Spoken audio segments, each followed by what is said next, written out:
Hello students, how are you? I hope you all are fine.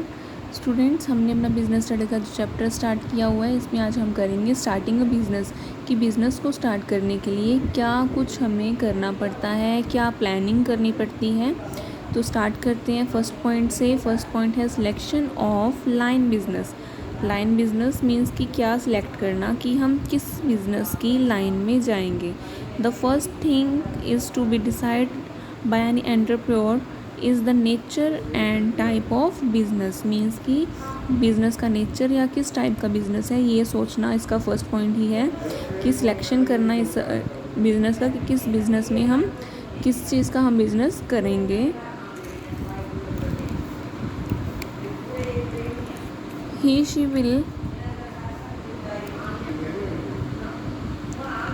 She will obviously like to enter that branch of industry and commerce। Means वो किसी भी branch में जा सकते हैं, industry में, commerce में, लाइक बैंकिंग में, ठीक है, कहीं भी हम बिज़नेस अपना कर सकते हैं, मार्केट में अपना बिज़नेस एस्टेब्लिश कर सकते हैं। तो इस तरह से क्या है, सिलेक्शन करना किसी बिज़नेस का ही इस क्या है, फर्स्ट पॉइंट है, फर्स्ट पार्ट है और सबसे मेन पार्ट है किसी बिज़नेस को स्टार्ट करने से पहले कि हम किस चीज़ का बिज़नेस करेंगे। उसके बाद है साइज़ ऑफ द फर्म कि हम ये डिसाइड करेंगे क्या साइज़ हम अपने बिज़नेस का रखेंगे, कि छोटा रखेंगे, बड़ा रखेंगे, कितना हम उसमें पैसा या कैपिटल इन्वेस्ट करेंगे। उसके बाद है choice of form of ownership. Ownership मतलब हम जो ऑनरशिप है वो कैसी करेंगे, मतलब जॉइंट स्टॉक करेंगे, लाइक या अकेला कोई पर्सन करेगा, पार्टनरशिप पे हम उसको करेंगे, ठीक है, या 3-4 लोग इकट्ठे मिल के करेंगे। इस तरह से क्या है ये डिसाइड करना कि उसकी ओनरशिप है वो कैसी रहेगी, इसका क्या है, थर्ड पॉइंट है। उसके बाद हम करेंगे फोर्थ पॉइंट। फोर्थ पॉइंट में हमारा आएगा लोकेशन ऑफ बिज़नेस एंटरप्राइज़ की, क्या लोकेशन रहेगी बिज़नेस एंटरप्राइज़ की। लोकेशन का मतलब पता है कि ऐसी कौन सी जगह है जहाँ हम क्या करेंगे, अपना बिज़नेस एस्टेब्लिश करेंगे। लाइक आगे क्या लिखा है, an important factor to be consider at the start of business is the place where the enterprise will be located. मतलब कि ऐसा एक प्लेस जहाँ पर वो एंटरप्राइज लोकेटेड होगा, स्थापित होगा। Any mistake in this regard, मतलब अगर कहीं भी मिस्टेक हो जाती है ये सोचने में, तो हमें थोड़ा रिस्क लेना पड़ सकता है अपने बिज़नेस को लेके। लाइक हमने ऐसी जगह पे अपना बिज़नेस एस्टेब्लिश करना है जहाँ क्या होगा, बैंकिंग की सेवाएं अच्छी हो, ट्रांसपोर्ट अच्छा हो, लोग रहते हों, वेयर हाउसिंग अच्छा हो, ठीक है। तो इन सब चीज़ों को देख के हमने क्या करना है, अपना जो बिज़नेस है वो लोकेट करना है। उसके बाद है फाइनेंसिंग द प्रोपोजिशन। मीन्स कि कितना फाइनेंस हम अपने बिज़नेस में लगाएंगे। Financing is concerned with providing the necessary capital for starting as well as for continuing the proposed business।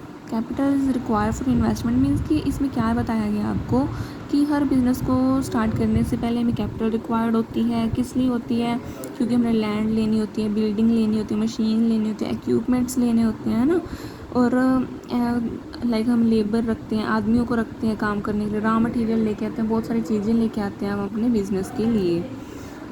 तो फाइनेंस की ज़रूरत है। तो हम देखेंगे कि वो जो फाइनेंस है वो कहाँ से आएगा, कहाँ से हम पैसा लगाएंगे या कितना लगाएंगे। उसके बाद है फिज़िकल फैसिलिटीज़। फिज़िकल फैसिलिटीज़ में क्या आएगा, availability of physical facility including machines. Means कि जो मशीन्स है, इक्विपमेंट है, बिल्डिंग्स हैं, ये सब कैसी हमने ऑर्गेनाइज़ करनी है, ठीक है। ये कैसी फैसिलिटीज़ हमारी होएगी, किस टाइप का हम फर्नीचर लेके आएंगे, ये सब किस में आएगा, फिज़िकल फैसिलिटीज़ में आएगा। रजे हम क्या कर रहे हैं, हम ये पॉइंट्स रीड कर रहे हैं कि बिज़नेस को स्टार्ट करने से पहले किन किन चीज़ों को सोचने की हमें ज़रूरत पड़ती है, किन किन बातों का हमें ध्यान रखना चाहिए। उसके बाद है प्लांट लेआउट। प्लांट लेआउट में क्या है कि जो प्लांट है वो हम कैसे लगाएंगे। Once the requirement of physical facility has been determined the entrepreneur Once the requirement of physical facility has been determined, the entrepreneur should draw a layout plan showing the arrangement of these facilities। Means कैसी facilities, कैसा arrangement हमने करना है अपने plant को लगाने के लिए, कहाँ कहाँ हमने कौन सी मशीन लगानी है, इन सब का डिसीज़न लेना ही किस में आता है, इन्हीं पॉइंट्स में आता है। क्या है next point, competent and committed work force, means कि जो वर्क है हमारी इंडस्ट्री में, हमारे बिजनेस में, वो कैसा होगा, स्किल वर्क होगा या मशीनरी वर्क होगा।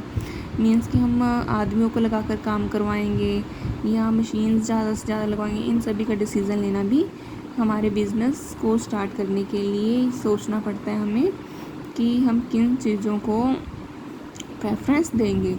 Every enterprise need competent and committed workforce to perform various activities so that physical and financial resources are converted into desired output. Means कि जो हम आउटपुट चाहते हैं, हमारा डिज़ायर है जो, उसको पूरा करने के लिए क्या हो कि वो एक्टिविटीज़ जो हैं वो हमें काम आए, फिज़िकल एक्टिविटी हमारे काम आए हमारे नीड्स को पूरा करने के लिए।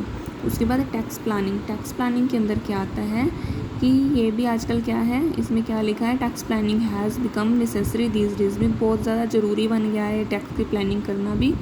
हम हर बिज़नेस को देख के चलना पड़ता है कि हम अपने बिज़नेस में कितना इन्वेस्ट करें ताकि हमें टैक्स कम लगे, ठीक है। टैक्स को देखकर भी प्लानिंग हम बनाते हैं अपने बिज़नेस को स्टार्ट करने से पहले। उसके बाद लॉन्चिंग द एंटरप्राइज, उन सब के बाद ही क्या होता है, इसमें क्या लिखते हैं, after the decision relating to above mention factors, means के ऊपर जो भी फैक्टर हमने पढ़े, लाइक ये सब फैक्टर हमने पढ़े हैं, इनको डिसाइड करने के बाद ही हम क्या करते हैं, हम अपना आगे का स्टेप उठाते हैं। आगे का स्टेप लास्ट हमारा क्या होता है, लॉन्च करते हैं एंटरप्राइज़ को। हमारे जो भी हमारा एंटरप्राइज़ है, लाइक जो भी हमारा बिज़नेस है, उसको क्या करते हैं, स्टार्ट करते हैं और क्या देखते हैं कि हम जो अपनी सेल है वो कैसे प्रमोट करें, लाइक एडवर्टाइजमेंट करें या कुछ और ऐसा तरीका निकालें जिससे हमारी सेल जब सबसे ज़्यादा हो। इसी तरह हमने 10 पॉइंट पढ़े, आप इनको अच्छे से रीड करना, राइट करना। Thank you and have a nice day.